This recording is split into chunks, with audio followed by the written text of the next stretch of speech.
We are level with the horse-drawn carriage when the radio reports the weather. There's rain coming down so hard ahead, it's stripping all the vultures of their feathers. She mutters hell and shifts it up a gear. The black horse looks across and scowls. But we are only one of 100,000, trying to win by fair or foul. To our left is a bishop on a motorbike, a cigarette between his teeth. He says something to the wild-eyed horse, something about the power of belief. But me and her, we don't believe in nothing, only the horizon and the race. At the end, said the radio, is one rowboat that takes you out to star-strewn space. We don't know what happens to the left behind. I don't think we want to know. The raindrops crash on our windscreen and a fierce wind starts to blow. How far do you think to the finish line? How long ago was it that we died and woke up in this car doing 80 with the sky tearing up outside? But all she says is hush now, tightening her knuckles on the wheel. She promised me that we'd get there first, and my sister never welshes on a deal. Are You Hurtling Towards God Knows What? A brand new book of poetry by J.E.A. Wallace, available now on Amazon. And we've made it easy for you. You can click through the banner link on aftermoviediner.com.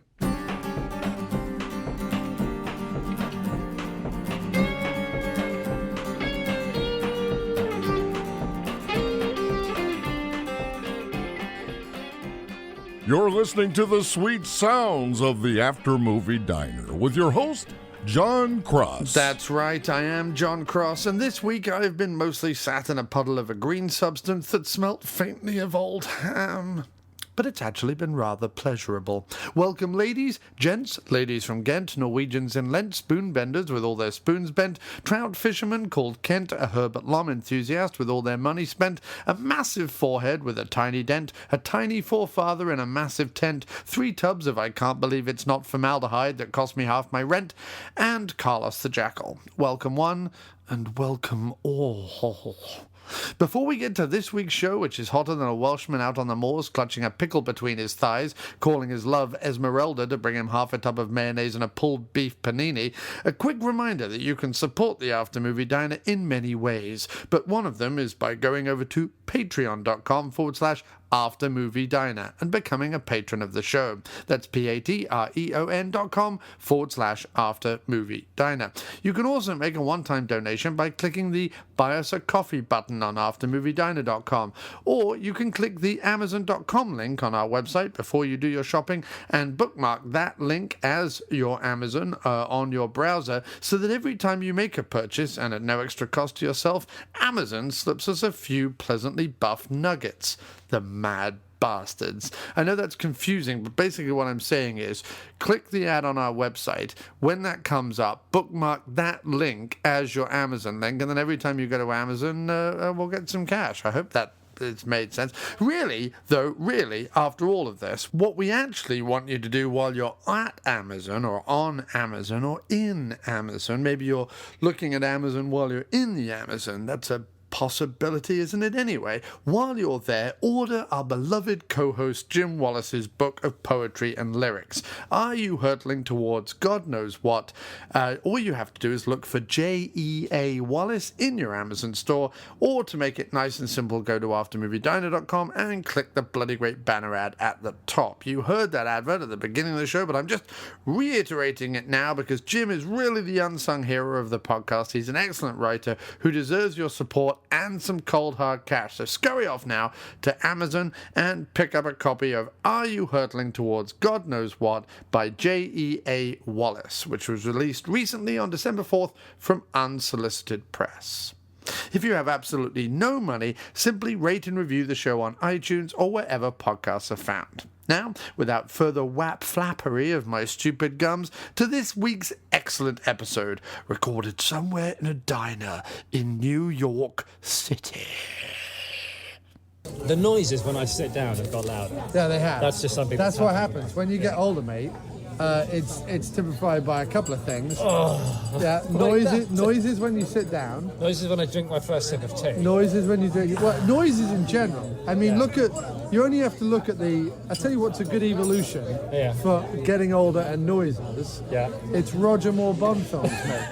I'll tell you why. Because in the original Live and Let Die Roger Moore Bond film, He barely makes a sound. he barely makes a sound. By the end of it, by your View to a Kill, every time he so much as someone breezes past him. That's true. That's true. That's true. My life has turned into a series of Roger Moore being punched in later Bond movies. It's true.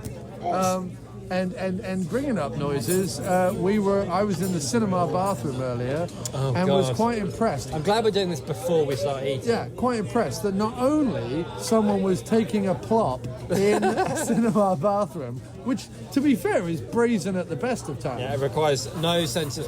I think...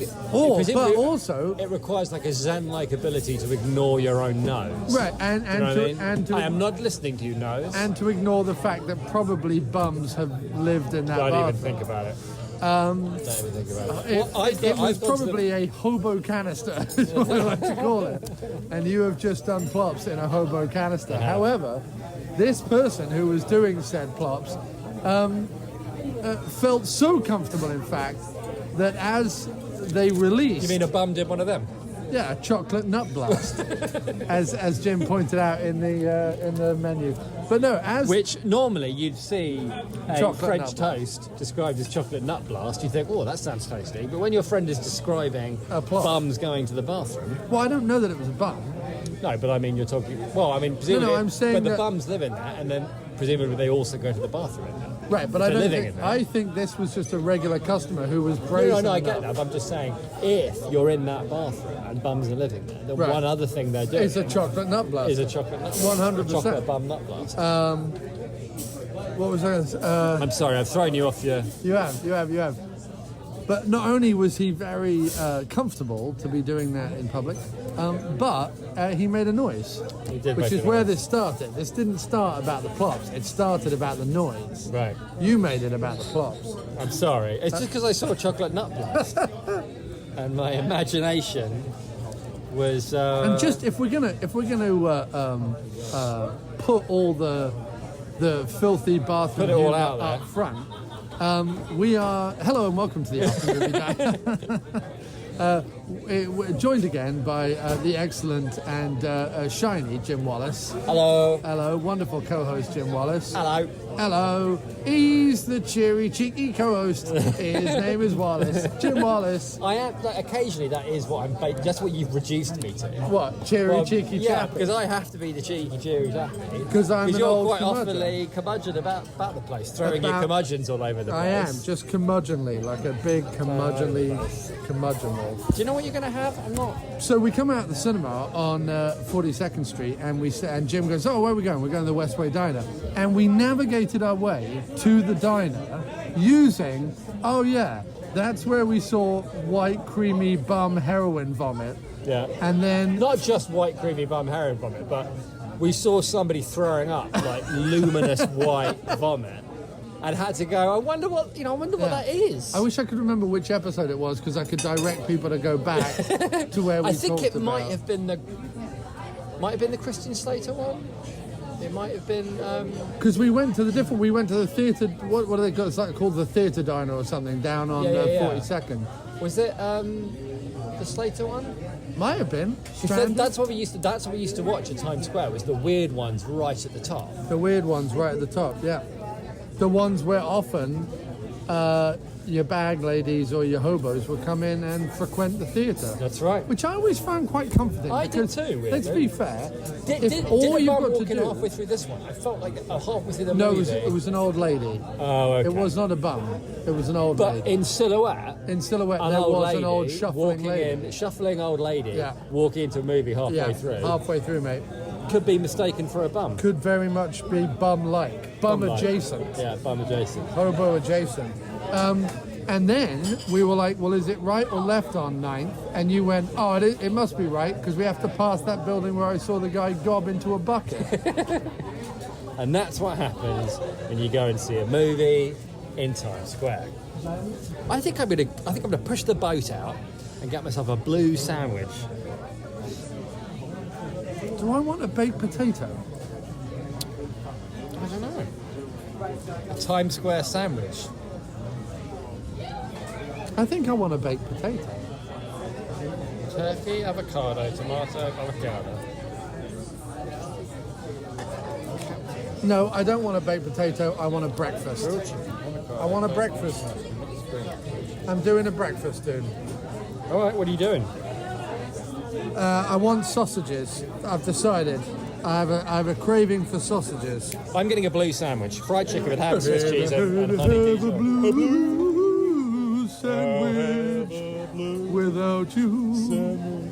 I'll have a blue sandwich thinking about you. How many people do you think have said to the waiters in this diner, "I'll have a blue"? Probably enough that if you were to do it, they would go postal and kill at least 17 people. Yeah. And they're very nice people here. They are very nice, but you can't push their You buttons. can't push them to the edge, mate. Yeah. They're already on the edge. Do you know? Pushing them over. Do you know who pushes them most to the edge? Who's that? I would say you. I would say Is it really, me? you're an edge pusher. If ever I've seen I am one. a little bit of an edge pusher. A little I will- bit, just a little bit. I will give you that. Just a little bit. I mean, don't take it completely to heart, mate. Don't take it completely to heart. I won't. Well, I haven't got a heart. I sold it. If he only had a heart. I sold it for food in America. Look at That's this what pack. happens. When you come to America, Yeah. they expect you to sell your heart For food. in order for you to pay for food. Or some metaphor, mate. or I'm opening up some metaphors. Or survive it. Yeah. To survive the food. Yeah. What are you thinking? Walnut pancakes? Fuck, Chocolate nut blast? Why would I be thinking either of those two grotesque things?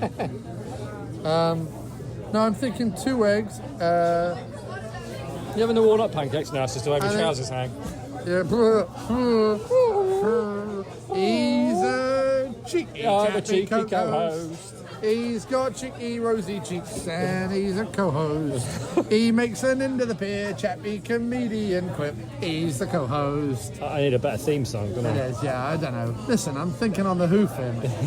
Coming it up as I go along. Coming true. it up as I go along?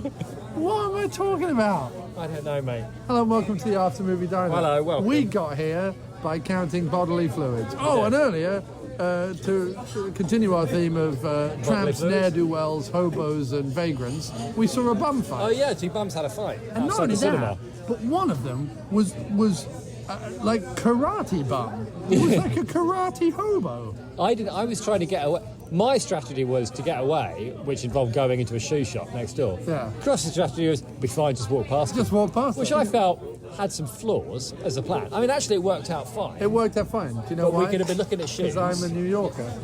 Well, I'm a New Yorker too, but I don't want to be a punched New Yorker. No, but maybe the I've listeners already sold do. my heart. I've got no... Maybe the listeners Maybe want. this is want me punched. No, they don't want you punched, mate, because you're a cheeky, cheery, company co-host. But that's my point. When I used to listen to things, Yeah. the miserable bum, I liked him, and the cheeky chappy, I wanted punched.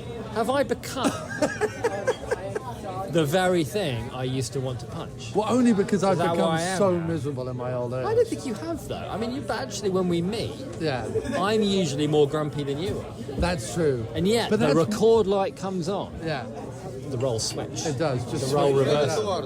Yes. We are ready to order, my friend. Can I get a blue sandwich? Which one? The blue sandwich. Sandwich. This one.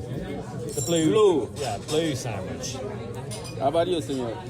I would love the French toast breakfast. I'd like 2 eggs over easy, please. Can I get bacon and sausage? I don't mind paying extra, but can I get Absolutely. bacon and sausage? Thank you. And can I get a cup of English breakfast tea? Yes. With milk. Okay. Thank you very much. Excellent. Yeah, no, don't worry about it, mate. People like the cheeky chappy as well. I guess some people do, right? Because Yeah. some people go, oh no, I like the cheeky chappy. And I go, what? What's Why? wrong with you? And then I would feel slightly alienated and therefore better. Yeah. Because I used to like feeling alienated Right. from the Whereas mainstream. other people So I've find- become mainstream. Yeah. I've become like a morning TV show presenter. Do you know what I mean? Like somehow people. you're not put- that bad. But You're not that But bad. I'm saying somehow people put up with it. They're like, oh, I know, I like a bit of cheer in the morning. Oh, they're very good, aren't they? You know, that kind of Right, thing. they become like That's me. They become like a pair of socks that you're like, I don't mind them. They're kind of comfy. It's like at a certain point in your life, you go, yeah, but Lennon, he's a bit angry, isn't he? I much prefer Paul. That happened to me. Yeah. When I suddenly stopped thinking Lennon was cool and started thinking McCartney was where it was at. Yeah. Well, It happened around the time that I started making Roger Moore noises when I sat down. Yeah, right. It all happens at once. and we were Out having, of nowhere. and you know, I was having a conversation with brother earlier, your brother, My your brother. me mate, Jon Wallace, Who sits aside from this whole debate with an amused smile Yeah, he playing does. upon his lips Sat in a as he corner mentally notes, Yeah. you know, your idiocies. yeah, and wishing you would grow a mustache. Turning them into, you know, fodder for his his next magnum opus. Magnum opus, indeed. But I was talking with him. We earlier. are but fuel for his artistic fire. Thank you very much. Thank you. Thank you so much. We are but flecks of gooey egg white on the omelette of his dreams. On the breakfast plate On the breakfast plate of his of dreams. his art. Yeah. Of his Machiavellian puppet master ways. Well, he doesn't puppet us. He lets us do our thing. Right. He lets us hang ourselves, Yeah, quite yeah, literally. yeah, quite literally. But no, I was talking to your brother earlier, and he was saying, is it, you know, we've had this discussion, but I think it's valid because of the whole conversation we're having about getting older. Right. You know, is it that movies have got more crap, or is it just that we've all got older? And my theory is this, and this is not related to the movie we went and saw tonight. Although by the way. actually, I could link it quite neatly. Okay, well, Afterwards, mate, when you're finished. Afterwards, when I finish. Natural flow in a podcast, isn't it? So yeah, indeed, right thing to do. But we were talking, and I was saying, well, how can that be? Like, if it's just I've got older and my feelings are kids, and I don't like movies that are made for right. If that's the case, if it's just that I have lost the wide-eyed charm and wonder and innocence and naivete, to pronounce it incorrectly and pretentiously, of my youthful self. Which you have. I mean, that's happened. That's gone. That's gone. I'm not saying it's necessarily affected anything, but it has gone. I don't know. I think the flame still flickers somewhere deep. Does it really? I think it does. But let me finish. Sorry. If that be to case, mate, and I'll take it on advisement that it might be, but how is it then? And this is just a You're just question. throwing it out I'm there. just throwing it out there, mate, bouncing it To be across the listening court to allow you to stick it in the net. Which I would not want to do, because if this is tennis that we're playing, I would want to stick it over there. I was going with basketball. Oh, okay. I was thinking because you mentioned McCartney earlier, and So then you you went were hang on. All right. Let me tell you. Wait. Okay, we're going to take you through the thought process. I then thought Matt Farley. Right. You were on the Motor Media Infomercial podcast recently, and he plays basketball. That's true. Can I just So say, I thought I'll do I a- think Matt would be very pleased, because I thought there was going to be more steps between Paul McCartney and Matt Farley, but you just went right there. Well, because But in Paul your is mind, his favourite. No, I get it. I'm just saying, in your mind, And it Ram- goes Paul McCartney, and the next thing you think of is Matt Farley. Right. I think it's great. I think it's wonderful. I think it's fabulous.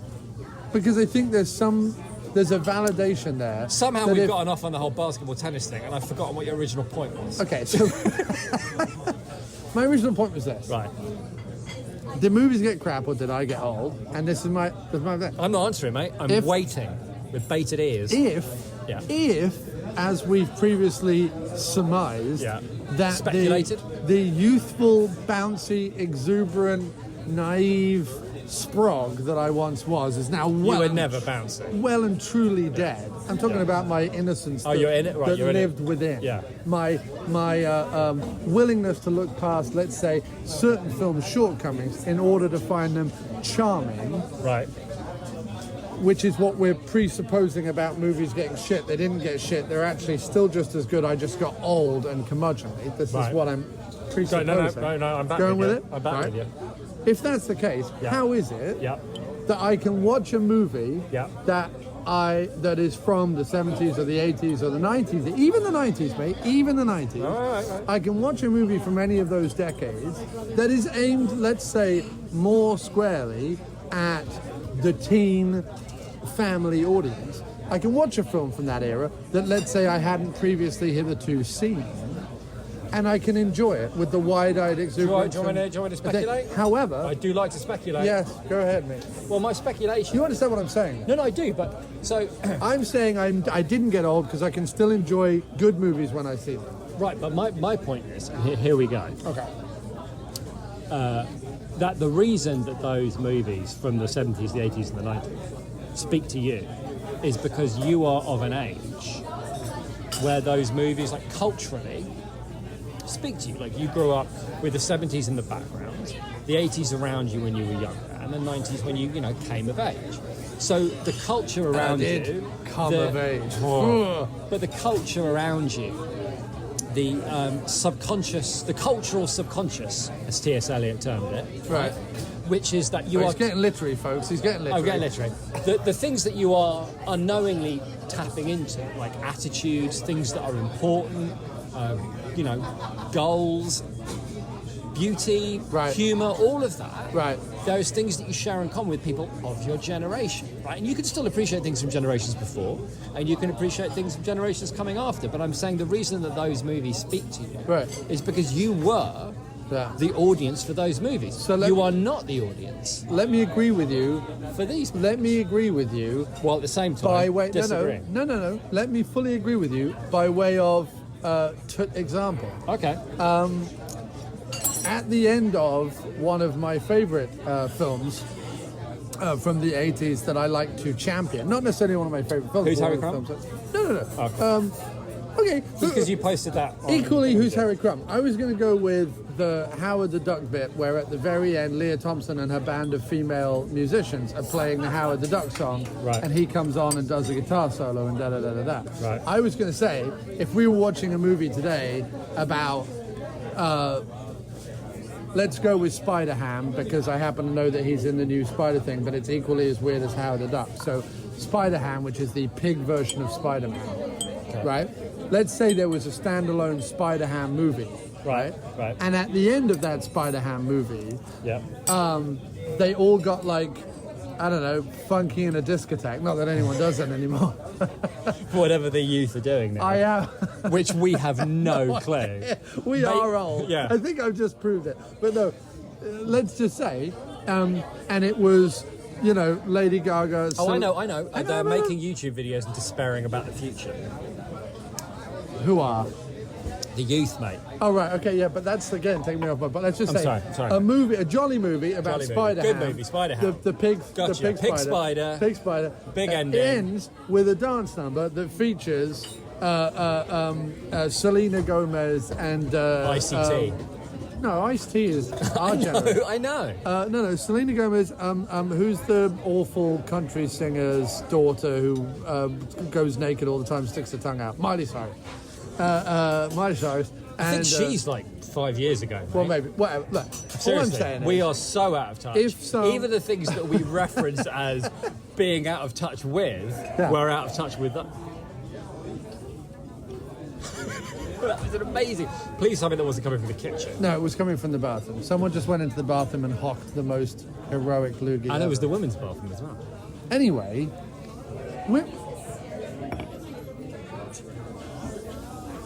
Something is definitely happening in that bathroom. Could be an alien. It's not terribly appetizing. Is it a bun? Oh, good, the food's here. is someone massively throwing up in the bathroom? Is that what's happening? Thank you very much. Lovely. Lovely, thank you. Enjoy. Excellent. Well, it's just another New York diner experience as we sit down to eat our wonderful... An attempt to eat with the sounds of vomit. somebody trying to put their stomach into the toilet. Anyway, Yeah, sorry. my example was Right. that it was... I was taking your point, that culturally, for example, Right. in Who's Harry Crumb, at the end, you've got I'm Reaching Out for a Hero, or whatever that is. That Bonnie Tyler? Who's that? No idea. I think it's Bonnie Tyler. Or someone like that, anyway. She's reaching out for a hero, and he's on top of a airplane ladder thing, and fun and whatever ensues. Right. If the same thing was happening today, and I don't know, one of the Jonas Brothers was on an escalator, and suddenly Sia, is it Sia or Sia, the one with the half black face, half white face with the mad wig? No idea. Whatever. No, and we're she properly started singing. Edging towards absolute ignorance now. If she started singing, I would be like, what is this rubbish? And I would get up from the cinema and walk out. However, John Candy and Bonnie Tyler, I'm all about it, mate. So I think you hit the nail proverbially and almost accurately on the head. Now, if I may, ease us into Mortal Engines, the film what we just went and saw. The film what we just saw. The biggest problem, I mean, there were a lot of problems. Well, there were a lot of things that were like extremely disturbing, which I'd like to get into at some point. Really? Okay. Yeah. But the biggest problem was every single dramatic moment in the movie I'd seen before, like down to the lines themselves. Yeah. You know what I mean? Like they would say, "Oh, he's out. He's better. He's better. He's all right. I think he's just pissed." Wow. That just happened, huh? No, he's all right. He's out with his mates and he's pissed up. Hopefully, he's not going to do it at the table, but it's far enough away now that I don't care. So, yeah, things like a character goes, wait for my signal. How will I know at the signal? Oh, trust me, you'll know. Okay, I've seen that a million times. And it's just full of stuff like that, like all the big dramatic moments. Not that they were lifted, it's just there comes a point where you've seen it. Or like, it's over. And then now it's over. You know, all that kind of thing. Even like down to the big like fucking reveal of like, you know, the Star Wars rip-off reveal. I don't think it's even conscious. I just think there reaches a point where if you're going to tell stories, if you're going to, especially like big blockbusters, and you want to like lean on things that have worked before because by Christ this is costing us a lot of money. Right. You know, we don't want to fuck it up. Right. Then you just end up, you know, lifting. Which is not, you know, people do just lift wholesale. You know, like great artists lift wholesale from other people. Right. It's when you see the joins, as you do in this movie, mostly because, with one or two exceptions, the acting is god-awful. Right. And the script is abysmally bad. It is. So the script is so bad that even Hugo Weaving can't act well with it. Like, he was pretty awful in it, and I was surprised by that. And I couldn't quite figure out why he was so awful in it, but then it landed on, well, he's got nothing to work with at all. No. Because he's on a green screen with a terrible script, playing the most generic villain of all time.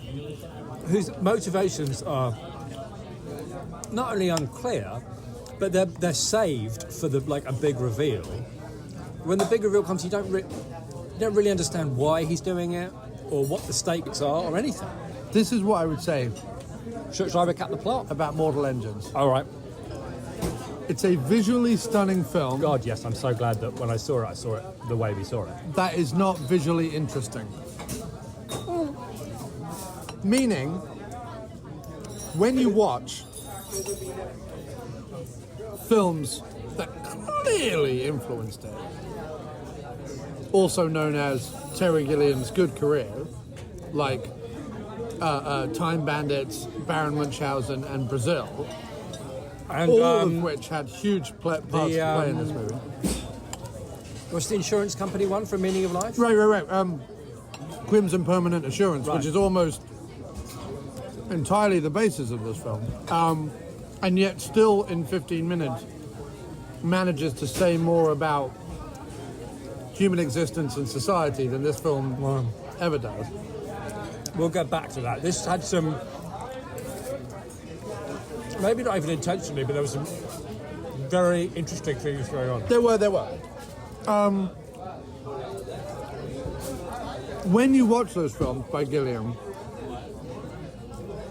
they're visually stunning, but they're also visually interesting, meaning you're not just looking at the picture going, oh, that's a pretty picture, or that's amazing the way he shot that. You're like, wait, what was that? How is that attached to that? What is that cog doing? Where's that duct going? What's the thing? Like, you're pulled into it, right? So it's not just visually stunning. No, In other words, you appreciate the beauty of it, but it's also visually interesting because you kind of want to know more. Like immediately, when you see the computer consoles in Brazil, for example, and the way people are using them, you want to spend more time in that world. And the brilliance of Brazil almost is that Gilliam doesn't allow you to. Like, Gilliam treats these incredible surroundings and these visually interesting things and these props that he's had some prop master put together for like 3 weeks or whatever. He treats them as just normal. This is what the character does every day. And he should treat them that way because that's what the character does every day. So, but because you're whizzing through the thing and he's doing that and he's going there and he's da-da-da-da-da, you're left to be like, oh no, I want to see more of that and be more of that and do that. Yeah, okay. Because it's visually interesting. This movie, on the other hand, I had no visceral or emotional reaction to any of the stuff that was in it. I totally and utterly appreciated it on a beautiful, cinematic, computer graphic way, but beyond that, I couldn't give a shit. Because what I realized that once you got into the mechanics of it, and once you tried to figure out exactly how this was all put together, it was an effort in futility.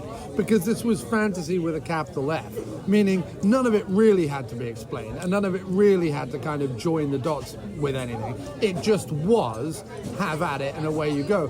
Which is, you know, it's one form of creativity, but it's not, it doesn't pull you in as much as something where there's more a tangible idea of the reality that the film is creating. I suppose it's a bit easier to do in a book because in a book, and I haven't read it, and all I know it's based on a book, that's it. But I guess it's easier to do in a book because you can focus in on a character and a character's experiences of the world. So the character doesn't know how anything works. The character doesn't necessarily have to understand the mechanics of things. He just knows, I'm on this city moves, and this is the way you are. You know, it's a good shortcut to, well, like you're saying, like making the fantasy work, making it believable, that kind of fantasy. But in the film, it's whatever to pull off, because you are thinking like, well, hang on, why do they need to be doing this? Because this is an awful lot of effort. You're not sucked in because you're looking at it. You know, you're away from it, looking at it happening, and you can't help but think, well, why does this make any sense then? Right. Oh, they've got to chase down. Well, why not just stay where you are and like send people out, like in that George A. Romero film that we're all looking forward to, but wasn't very good. Land of the Dead. Land of the Dead, right? I enjoyed it. Well, it was all right, but we were all looking forward to a better film than that. Studio meddling, mate. Of course, mate. But this one, I could have forgiven the fact that it didn't really make any sense what they were doing. And chasing down cities and all the rest of it was obviously bollocks. I could have forgiven all of that. Or that this was meant to take place over an entire continent, and yet everyone knew each other. Oh, yeah, that's a good point. I could have... Oh, you haven't even touched your French toast yet. Oh, I've been having a savoury first one. Yeah, I thought you were going to have it all together. Yeah, I could have forgiven all that because I like a good adventure. Like, I like Krull. Do you know what I mean? That's bollocks. What the hell's going on there? Doesn't matter because you got charisma, right? Yeah. Even though the two leads are fucking boring, everyone else in the whole movie is stuffed to the gills with charisma. Right. Even like, you know, you've got Robbie Coltrane and Liam Neeson in like barely speaking roles. Right. No one, even Weaving, who has a fair amount of charisma knocking around, as you rightly point out, has got nothing to... Because the other thing you need is a half-decent script. Was that Michael Shannon at the beginning? It kind of looked a little bit like Michael Shannon, right? Which bit at the beginning? The guy who was meant to be driving Bavaria around. Yes, it did look like Michael Shannon. It might have been. I mean, it looked like they filmed it in Australia and New Zealand. Maybe he was over for a day, you know? Yeah, I mean, that was the other thing, is that it's odd. You know, I want to, with the best will in the world, be like, I don't mind watching a film of unknowns. because it shouldn't matter that someone's a star or not. But I'll say two things. If it is going to be a bunch of unknowns, do they all have to be relentlessly, annoyingly pretty and vacant? And not even pretty in a kind of like, oh, and watch her read the phone book, but pretty in a sort of like vacant way, just in a way where I've just opened the door in an episode of CSI New York, right, to pretend that I'm a witness, right, even though I'm clearly a model. Yeah, that kind of way. None of them had any charisma, and it's seriously. She nearly did. She was the best. She was the best thing in it, right? Yeah. Scarface was the best thing in it. He was maybe the worst thing I've ever seen on screen. He was so dismal. Yeah, he was as if James Franco and Ben Whishaw had a hollow baby. It's that thing of like, is he English? Because he seemed like he wasn't English, but he was playing. They were all Australian, mate. The only interesting guy in the whole movie was Buttons guy, the auctioneer at the People auction, who had the suit full of buttons. I thought he was pretty great. Because he had a suit full of buttons. He had a suit full of buttons. He had well, I tell you why I liked him, because he was straight out of an exploitation movie from the 1980s. He's the kind of guy that would crop up in like a Mad Max or something, which was also all over the joint. But your man, the leading bloke, who's trying to be, he's playing that English thing of, oh, hello, ha ha ha, oh, isn't it? Oh, great, yes, oh, I say, ha. It was just bollocks. It was like an American's idea of what's funny about English people. Except it wasn't American, it was Australian. Well, I guess it's Australians' idea about what's funny about English. I don't even think it's about what's funny. I think it was about what sells. Because look at how the movie ends up. Anyway, do the plot. All right, blimey. It's a bit convoluted, so strap on your convoluted trousers and. Also, I'm going to have to skip over vast parts of it. I don't really have any reason. Doesn't matter at all. Yeah. So, 2,000 years in the present, in the future, from now, after a catastrophic, like, nuclear event that nearly wiped out the world and changed the very landscape of the Earth. Because of giant weapons. The giant weapons. Called the Medusa. The world is divided up into cities on wheels, basically,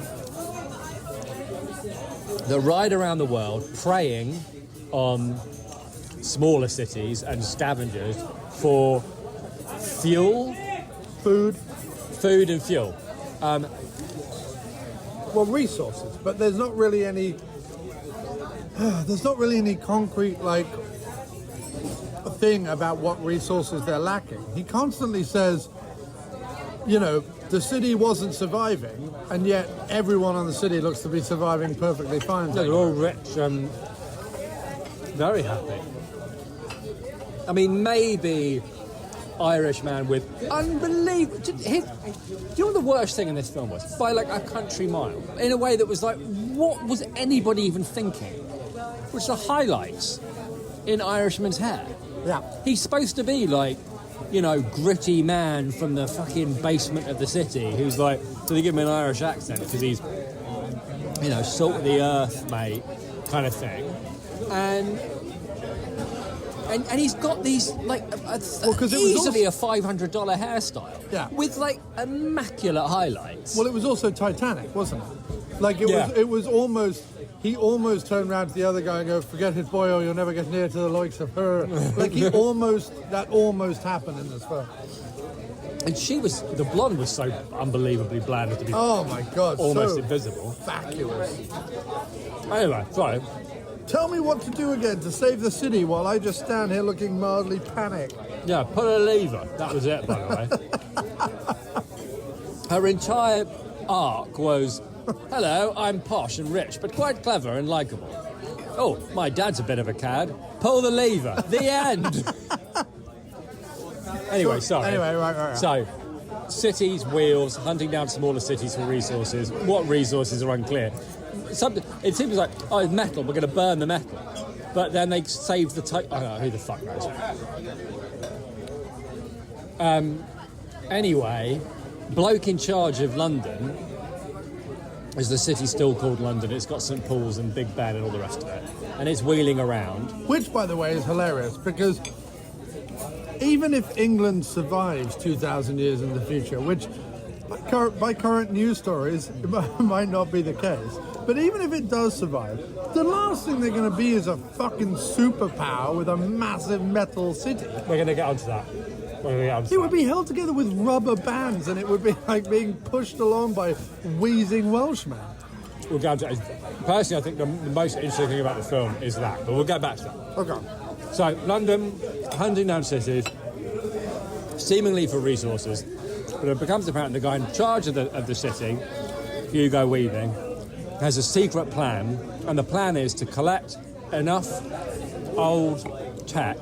Hugo's searching for old tech because he's trying to build a massive weapon, the same kind of weapon that destroyed everything in the first place, in order to bust down a wall behind which there are static cities, presumably that they can plunder. Right, another fucking stupid thing, this so-called static city with this amazing fucking wall, which is basically somewhere between Hoover Dam and the Great Wall of China, has decided the cleverest thing would be to build all our dwellings up against the wall. So that if it was up against it. Oh, yeah, you're right, yeah. So that as they blew a hole in the wall, they also killed hundreds of thousands of people just minding their own business in their house. What you do, mate, is you build the wall, give it a few feet, just give it a few feet, and then build all your dwellings elsewhere. You're no city planner, as you know, mate, but it seems to me... It seems to me, if this is your main source of barricade and security, your main source of security, it's called the bleeding shield wall. I mean, that in itself should give you a hint, mate. Don't build your dwelling probably up against land's cheaper there, that's what it is. Yeah, maybe. Rent's probably cheaper. Well, we do only charge you 200, but there is a risk of explosion should invasion occur. I warn you. Yeah. Well, there's an arrogance to it. Being like, no one's ever going to take this wall. I'll build my house right up against it. So, I, on the other hand, mate, just a few feet. I would have left a few feet, built my dwelling. You and I'd be fine. paid extra money. But be safe. Survive the onslaught. Yeah, no, that's very wise. So that's basically it. Oh, and in the meantime, young woman with scars on her face who has it in for Weaving because Weaving killed her mum. She, of course, holds the key, A, to the weapon, but also B, how to stop the weapon. Her and the world's worst actor fall in love. And there's also, like, people from the Static City who don't like the Rolling Cities, and they're kind of like a gang or an army or something. Well, help out. There are the rebels, right? Yeah, I guess they're the rebels. They're the rebels. It's like it goes full Star Wars at a certain point where Captain Vacuous, who apparently, as the world is ending, it decides that he's going to stand there and stroke a jacket for a few minutes. Oh God, he's so awful. So awful. Literally, you're at the point where, like, it's all gearing up, mate. The tension's building. We've got to stop the weaving, and he stops for a few seconds to stroke a jacket. It's like a minute, a good solid minute of the movie. If he got into that plane, old Scarface would have been well within her rights to be like, did you just stand there touching a jacket? Oh, by the way, not only that, but put on a jacket. Do you know how much people... To be fair, they did a lot of heavy lifting there because it was a really big moment in the movie because 2 times previously he said, actually, I wanted to be an aviator. Yeah. That's it, by the way. That's it. He said, I wanted to be an aviator twice. But so when he instead puts on an became a aviator's historian. jacket, Yeah. we're supposed to fucking stand and applaud. Yeah. Oh, great. Yeah. Some wanker who can't fucking act, who I could give, like, less than 2 shits about, is gonna, like, fly a plane, which has been his dream, or so he's told me. Yeah. You know what I mean? It's like, you can't just have a character say, I'd like to do a thing. And then, like, a bit later on, he does the thing and we're, oh, great, he did the thing. You only said, like, 2 personal things about you, and one of which was, my parents are dead, and the other one is, I want to be an aviator. That's it. So unless it's going to be about his zombie parents come back to fly the plane, right, then he's going to fly the plane. But the thing that was incredible was that he was like, well, this was his character arc. My parents died. They were both historians, so I guess that means I have to become a historian because my parents died. That is well known, mate. Well, no. If my Pressures of historian parents. How are you going to make money in this day and age? Unless you get in with the history.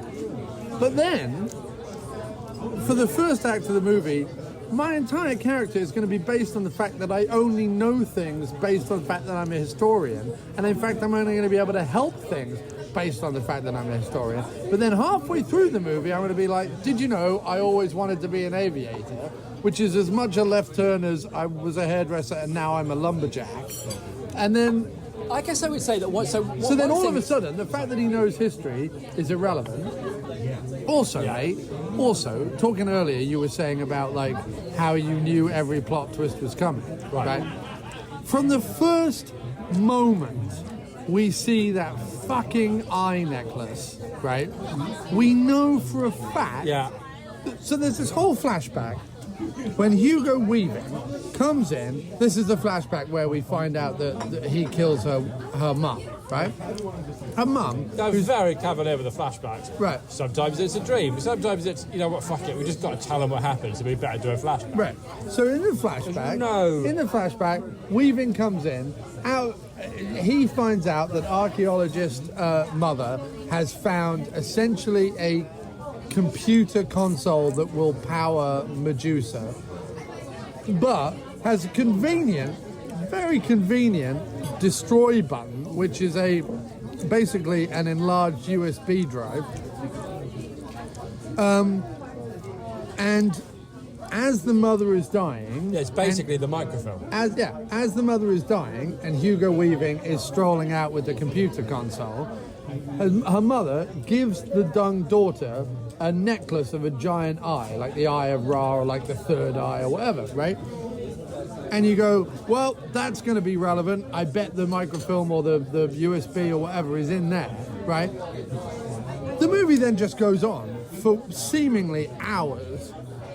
But even Hugo Weaving shows up at the wall with London, already bombs a hole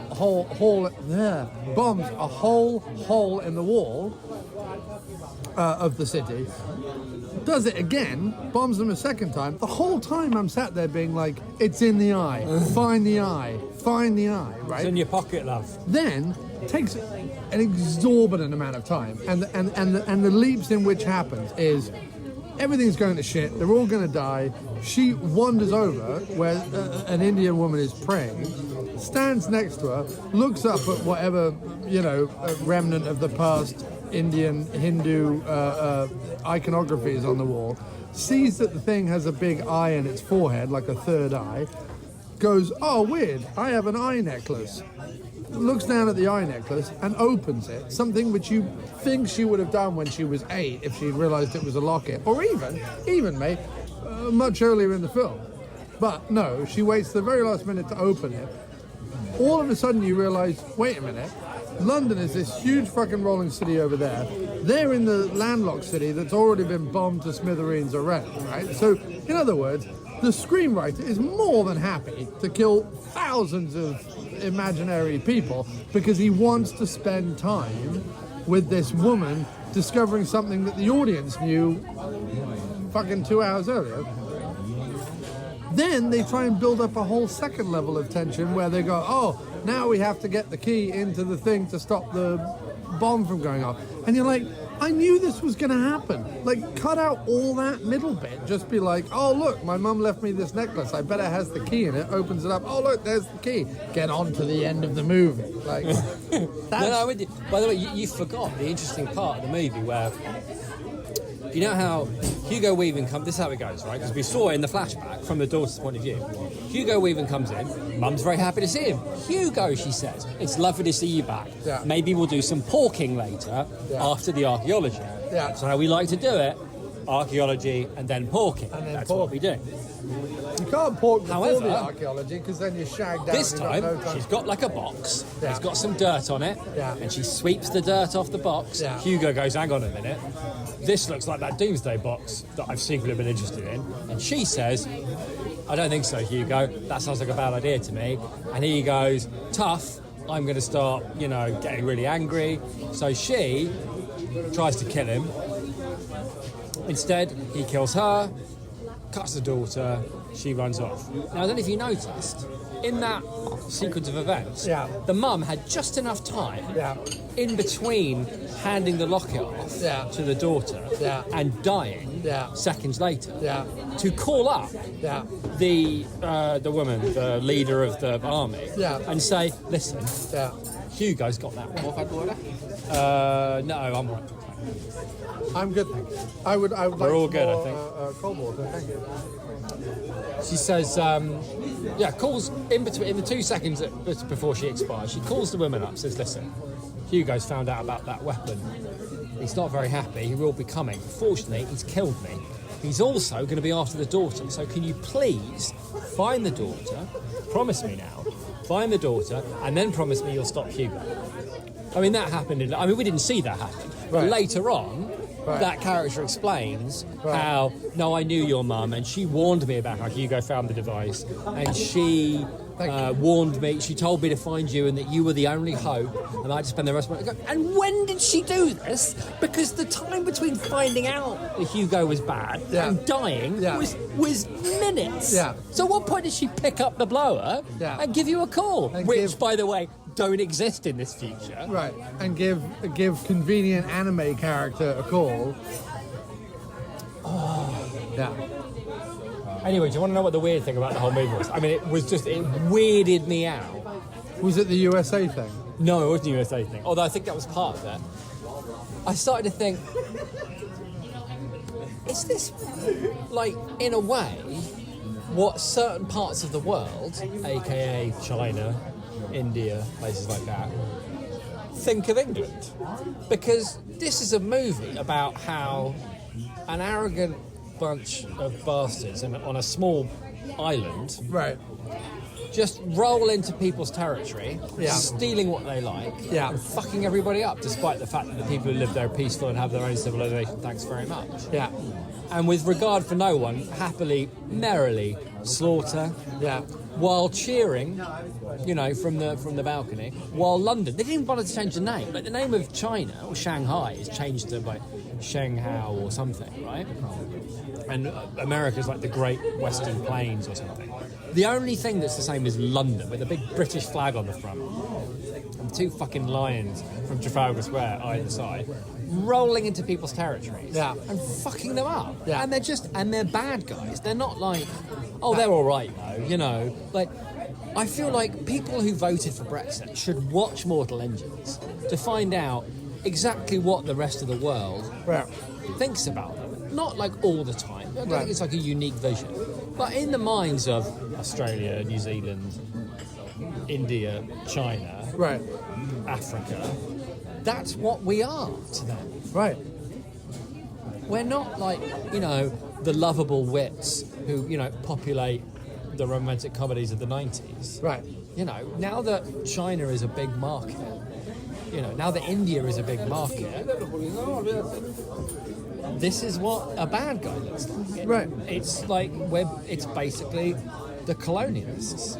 Right. Breaking down into these peaceful territories to steal what they want. Yeah. With regard for no one. Yeah. And it really weirded me out because it wasn't subtle. It wasn't like... No. Even like Star Wars was subtle. Like, well, we'll give Brits the...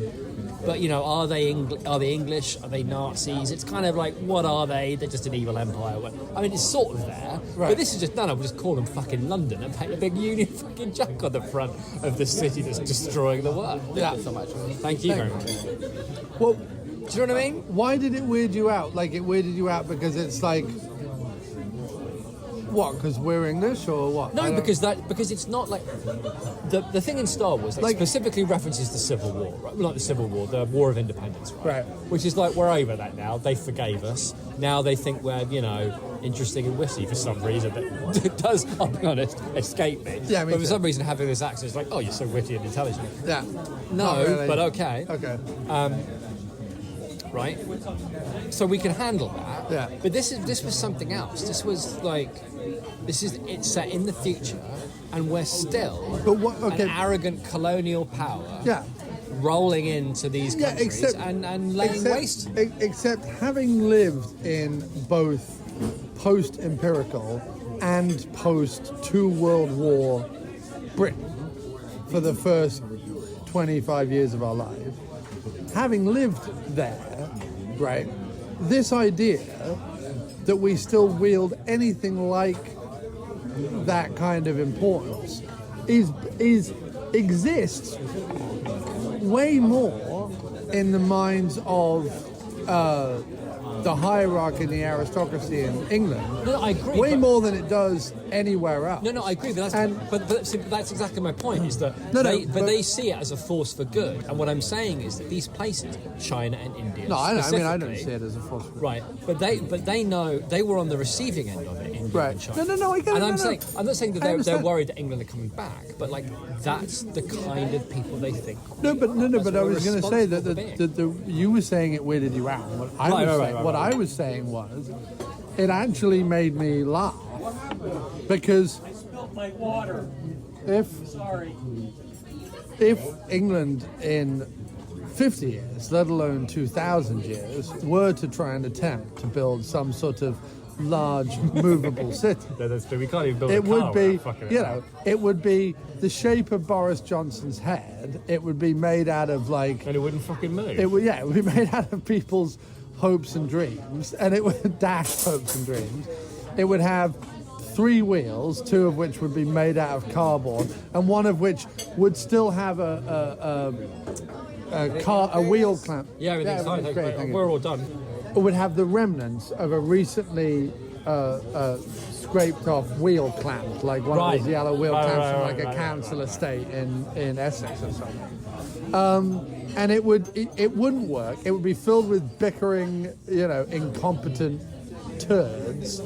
And, so this, what weirded me out was not like, oh, the world sees us as a bunch of like empirical bastards who ruined like... No, it's because not. I kind of see us that way. What weirded me out was this idea that, well, we're going to tell this story about the future and blah, blah, blah, blah. Because normally, if you're going to set a movie in the future, if you're going to set a fantasy film or a sci-fi film, more often or not a sci-fi film, but if you're going to have some sort of a futuristic film with a socio-political context, even if it's as weak as Mad Max's, like, we're running out of fuel so everyone's become a barbarian, like, even if that's just your, like, quasi-ecological message, right? If you're going to do that, it normally tries to commentate at least on recent history. Do you know what I mean? At least on some something. Because like when the movie started and it was all like England has like busted down the Channel Bridge and is now like taking over Europe, I was like, okay, this couldn't have been more wildly mistimed. Because actually what's happening is England is like, we don't know if we want to be in Europe or not in Europe, and is flailing around like a useless haddock. But I guess that's what... I guess that's what's weirded. That's what weirded me out is that if you were German, right? And somebody going, I hope someone else becomes the bad guy soon. Do you know what I mean? I hope it's not all going to be like endless film about Nazis or space Nazis or guys with clipped accents or like slicked back blonde hair, even with American accents. Like we all know what you're saying. Yeah. That at some point, the bad guy in your fantasy film or your sci-fi film, it's going to have to be like, it's going to be drawn from other cultural understandings. So I guess what I'm saying is that what weirded me out was the idea of, is this like, if movies are going to be more, just what we were saying before about being marketed to like our generation, right?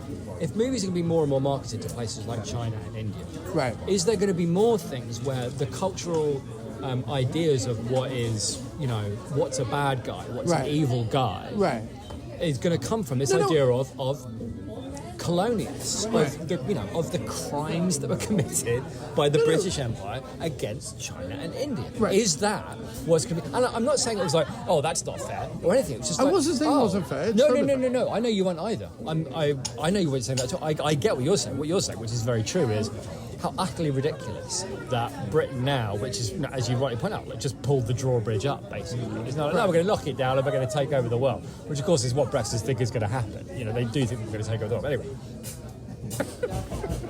But if we fell off into the ocean, do you think anyone anywhere would give even the remotest of two shits? Which is fair. Yeah, like I say, the thing that weirded me out was this idea of once you start marketing films, or once films start being made for Chinese and Indian audiences, because like at the end, behind the wall, like the peaceful city was obviously China. It was like Chinese architecture, and the benevolent man that welcomed refugees was, like a proper, Chinese emperor chappy. Once you start doing, because they have excellent record in civil rights and all right, but that's not my point. Humane treatment. But that's of not my people. point. My point is China and India don't give a shit about the Nazis. They don't care. Right. Having some moustache twirling Nazi like threatening, they don't care about that. What they know historically, I get it. is something else, I and get it's us. No, but And it was just like this is weird. I understand, and A vision of the future, mate. That's what I had. I've no problem being the bad guy in the movie. That didn't bother me, and them picking a villain from their past and making it the bad guy.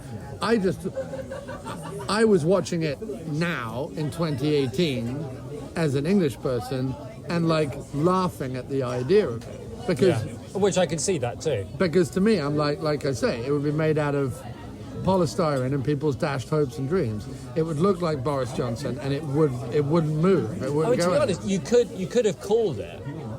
You could have called it New York and painted stars and stripes on the front of the gate and had eagles instead of lions, and it would work. Do you know what I mean? Like blundering all over the world, fucking things up.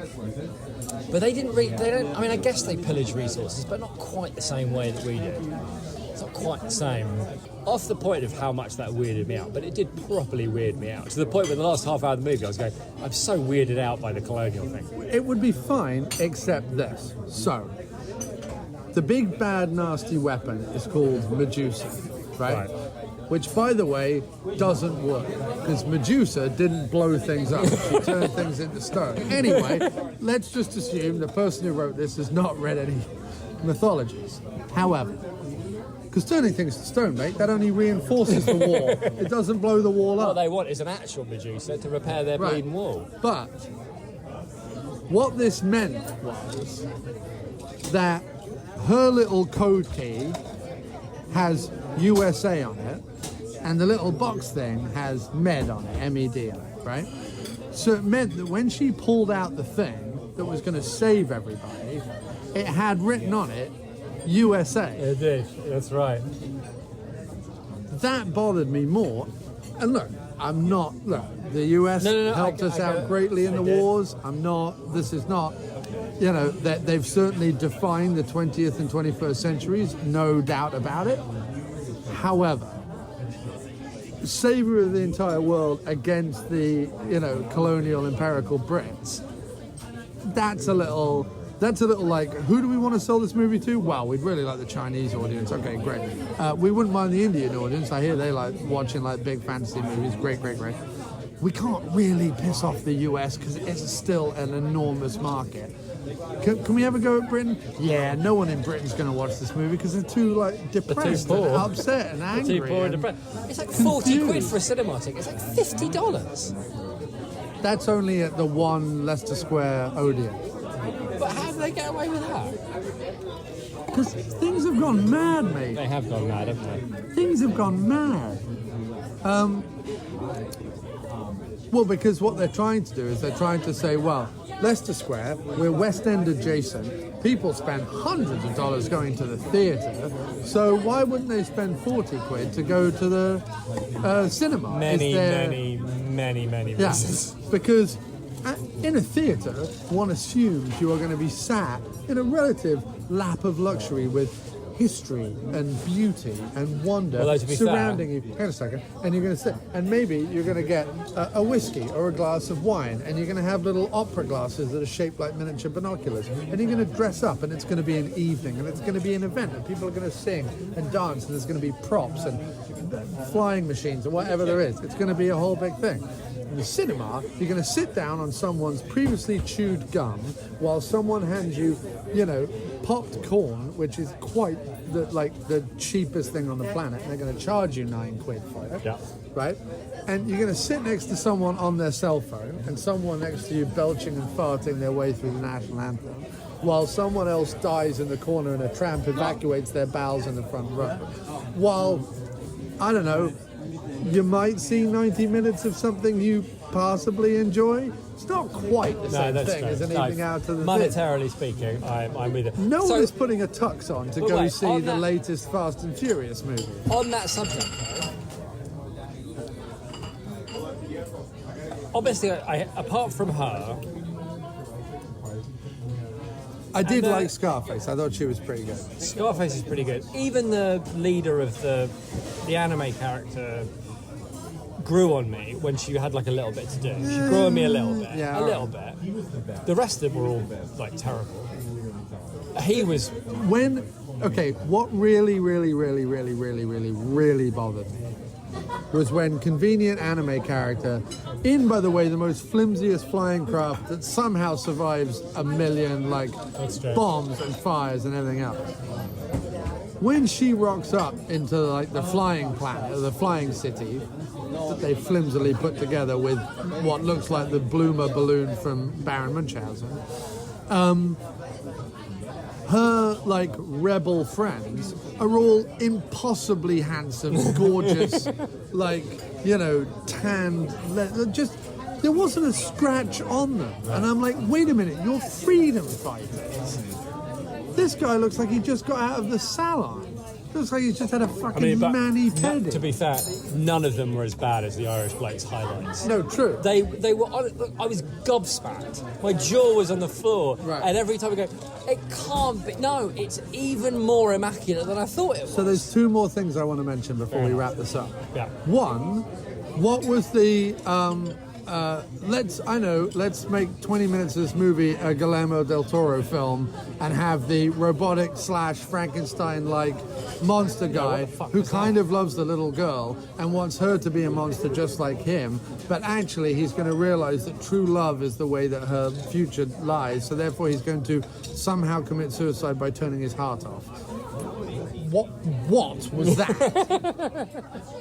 It was very weird. That, but she is crying at the death of him because, okay, all right, he's caught a weird Frankenstein metal surrogate uncle figure. So, all right. But then it cuts to the Sky City that he's just incinerating, killing hundreds of people. While she's... All right. But this leads to prong 2 of my problem. How many times in this movie were things literally like panic, chaos, fire, explosions, death, destruction, everything in the background? And you could hear the dialogue between the two main characters we were watching immaculate, like perfectly, right? Without any background noise whatsoever, almost in slow motion. With no sense of urgency whatsoever. Like when Strike was the robot Frankenstein monster, who weirdly is into, wind-up dolls.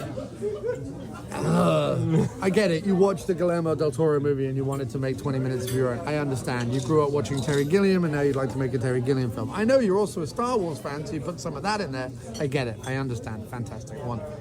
However, all that was nonsense. But the worst bit was the entire Sky City is on fire. Everything's falling about. People are dying. Planes and flying machines and whatever are falling off whatever. And you're having an emotional moment with your weird, creepy robot uncle who's been trying to kill you this whole time for reasons that don't make any sense whatsoever, right? And instead of, I don't know, getting to the fucking plane and flying away, you're going to sit there and have a conversation. But okay, sit there and have a conversation. but at least make it frantic. At least put noise in the background. At least make it like, you know, I don't know, as the plane flies away, you reach out and he falls off the thing or something. Like, at least make it, but no. And then later on, Hugo Weaving comes out of the St. Paul's, which is also exploding behind him, while fires rage and, you know, people are being shot and everything else. And his daughter's there, the blonde one, right? And he goes up to her, and all of a sudden they're having an incredibly deep and meaningful conversation. Not written deep and meaningfully, but we're meant to think it's a deep and meaningful conversation, where we can hear everything absolutely perfectly, even Hugo Weaving's clearly ADR'd at a later date baritone. And it's just that kind of stuff pulls me right out of the movie, because I'm like, well, wait a minute, the world, like, have those conversations, sure, but at least put some effort into, like, noises and things. No, I get what you mean. It was all like that. It was all. Oh, you know what? Hugo's not quite succeeded with knocking his wall down, so he's going to drive the city into the wall. But what does that accomplish? Which, by the way, because your city will be gone.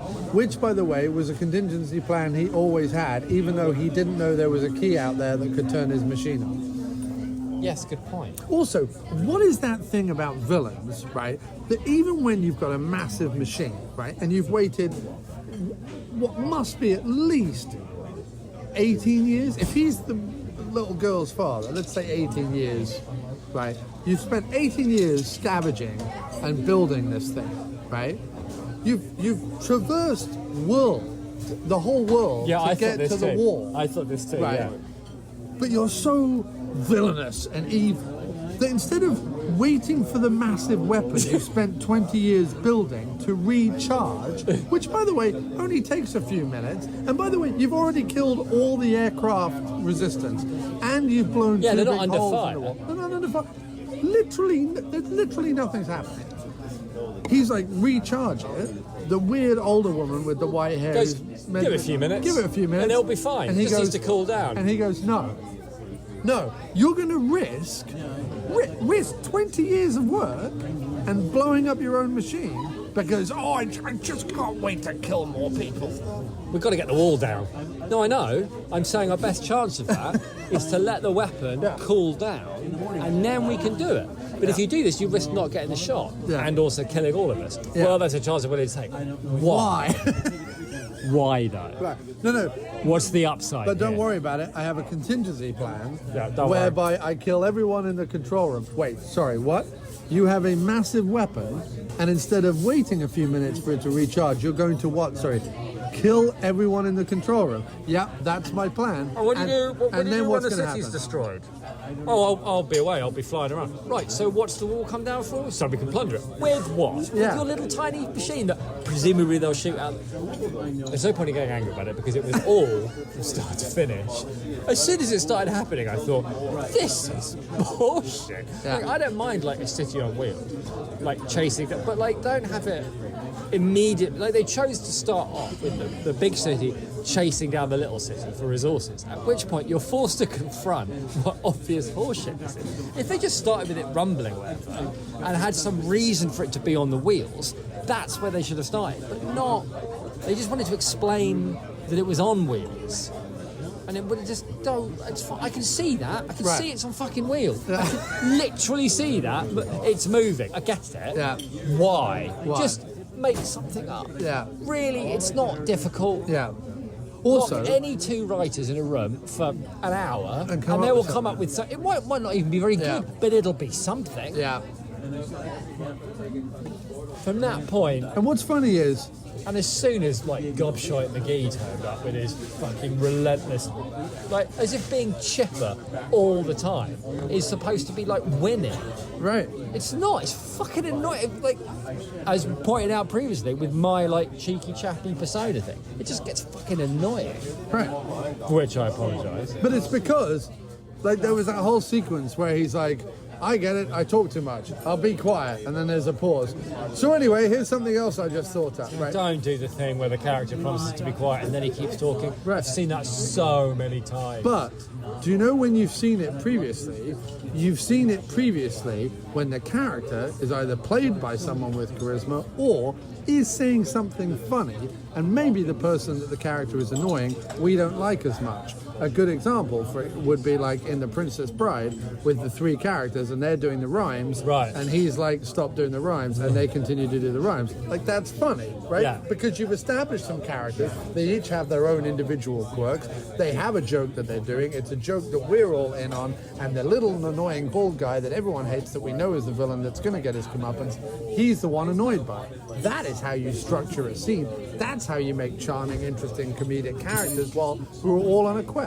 What you don't do is go, here's a pretty boy who's relentlessly chippy, who's going to be just flat out annoying and punchable. Like, okay, well, because that's the thing, isn't it? Like, unless you're going to have him here's the punch. thing. What they said to themselves, look, if he's good looking enough and chipper enough, and right near the beginning we say, I wanted to be an aviator, that's a character. That's right there. No, it's not. Yeah. That's not a character. But what you've established right there is he's got a personality trait, and he's got a hope that will one day be fulfilled.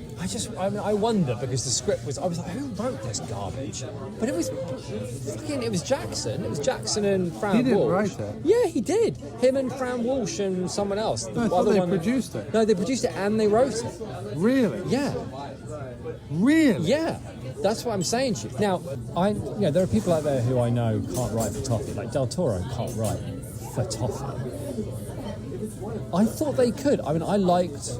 I think adapting Lord of the Rings, whether you do or don't like Lord of the Rings, adapting those books into an exciting 3-movie screenplay is not easy, and I think they did a good job. Right. I like King Kong, the Jack Black, right. Adrian Brody one. I think it's a good movie. But this was just bad. It was just full of cliches, and there were no characters, and it didn't make any sense, and there were no stakes. Like, what were the stakes supposed to be? Are we with... Because you spend most of the time with the people in, like it all starts off being on the city, and that seems like a cool place to be. It's like on the city on wheels, right? Yeah. But it's like they're the bad guys, and the good guys, the people who are trying to stop them. Well, the good guys on the city were the historians, and the bad guys on the city were the... Yeah, but we didn't... But if they'd, like, taken over this, I don't know, something, it's like, you've got a moving... Why am I in, like, mud pits and fucking balloons? It's a city on wheels. Why are we not saying everything on this? Why is there not like an underground revolution and, you know what I mean, like sword fights on the top of fucking balconies overlooking like a moving landscape? You know what I mean? Like, why is the movie not set? I'm going to just think about this now. On the fucking moving set. What's the point in having it if you're not going to have the fucking movie on it? Yeah. They leave it and then they never go back. Right. So, we're on a tiny plane, and now we're on a fucking balloon, and now we're on a... It's like, I don't care about any of this. Yeah. This is so much less interesting. Yeah. The only thing this whole movie is based on is, hey, what if we had a movie that was set on a city on wheels? Yeah, but it does... Cool. It does... It's funny. I understand that there is well-written fantasy stuff, and there is pap. Right. I've never been a fan... When other people, even so-called good fantasy films, I always watch them with an element of the way you watch this one. Meaning that while a sci-fi film I can get behind, even a sci-fi fantasy film I can get behind, because to some extent they're either boys' own adventures, or, which I can get behind, or they are commenting on something that's currently going on, right? So in other words, if this movie was made and there was like America and Russia and maybe UK and Europe, and like that stuff was being commented on, which there's like so much stuff to be commented on, that would be one thing. Instead, the comments they do make about America is like, oh, guffaw, the minions would be, like a model of a minion would be an archaeological find in 2,000 years. And isn't it funny that we call the years that everyone had cell phones the screen age? And then a comment about a Twinkie. I'm like, why would there be a Twinkie? Anyway, again, back up. My problem mostly with fantasy films is just silly name people doing things I don't understand for reasons that aren't explained, and going from one silly place to another silly place that might be all very imaginative, but at the same time actually amounts to nothing, right? So exactly how you're watching this movie, like, why is it on wheels? Why is it London? Why is the Earth dead? Why do they have to go all the way to this wall? What is it behind the wall that they need? Why is that called London, but that's called something else? Who's that person? What are they rebelling against? Why is his coat made out of buttons? Why are they selling people? Who are they selling people to, and why? Endless question. Endless twaddle. I am referring to twaddle. But I could ask that about every single step of this movie. Every single step of this movie. Fair right? enough. So that's how I feel about fantasy in general when it's written. It's like, why do I care about this? What's happening? Where? Yeah, fair enough. And again, I'll say again, beautifully shot, beautifully rendered in CGI. They forgot to have a Foley artist, because it would have been really great to have like creaks and cranks and bangs and like to feel the mud and the wood and the earth under the wheels. Never felt any of that thing. But beautifully shot, beautifully rendered. Some areas that could have been really interesting. I mean, like the couple with the algae tea in the like centipede thing, which again is like, you look at the Bit in Time Bandits when they go into the ship that's on the head of the giant, and you've got like the ogre guy and the old woman in the ship, right? Because who Gilliam casts, because how it is written, because when Palin and Gilliam see that scene as writers, they go, oh, here's a little comedy sketch we could set in the scene while the plot continues, right? That makes it a scene where you're like, oh, I love the scene with like the ogre and the old woman. This scene, on the other hand, you're like, okay, I get it. You're dressed up like two characters from a 1980s exploitation movie, and you're talking about algae tea. But like beyond that, like question marks. You know what I mean? Like No, fair point, mate. We should wrap it up. We're going to wrap it up up. for ages. But yeah, it looked great, but it was fucking annoying. Yeah.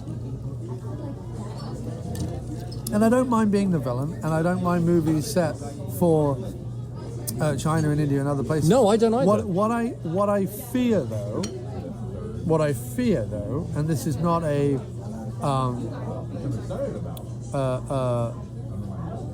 this is not against those cultures, but what I fear is that we will see even less in terms of screenwriting, because the worry is, how do we make a movie like this without having like a shit ton of subtitles?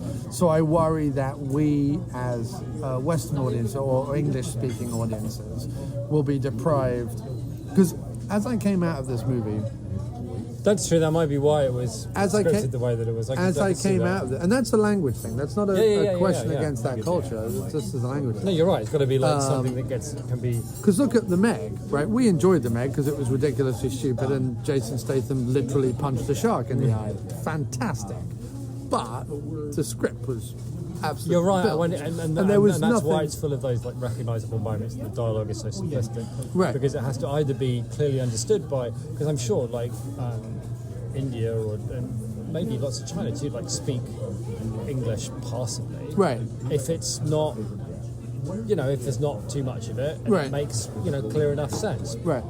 Which is like fine if you want a movie to make sense, but maybe not if you want, as you rightly point out, sparkling dialogue. It's, for example, here's a great look at it.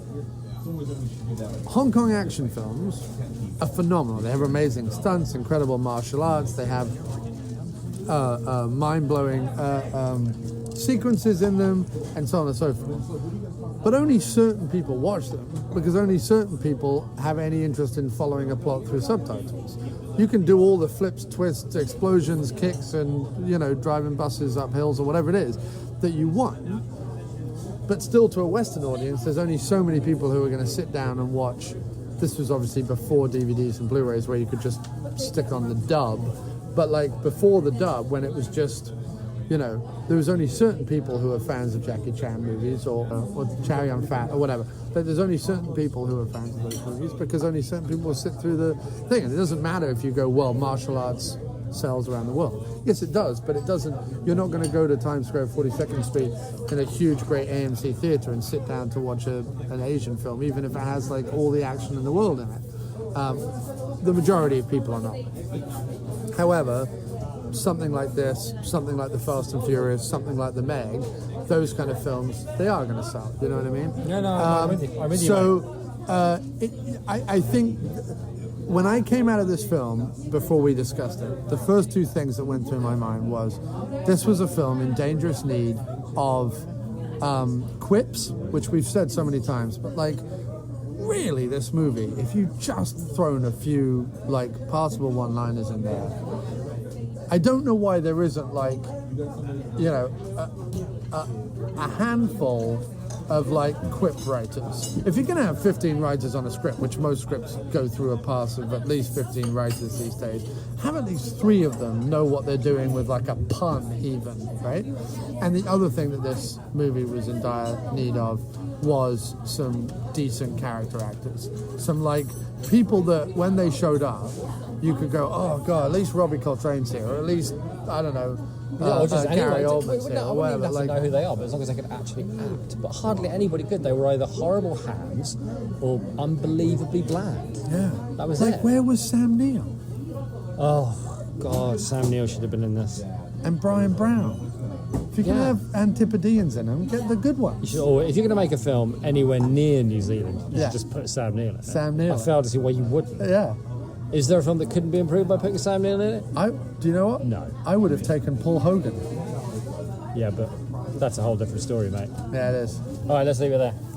On your Paul Hogan And on that confession. Paul Hogan confession, that's been the After Movie Diner for this week. Jim Wallace, thank you so much. Thanks for having me, man. And do you know what I realised? What's that? We didn't mention your book again. That's right. Stick the poem on the front.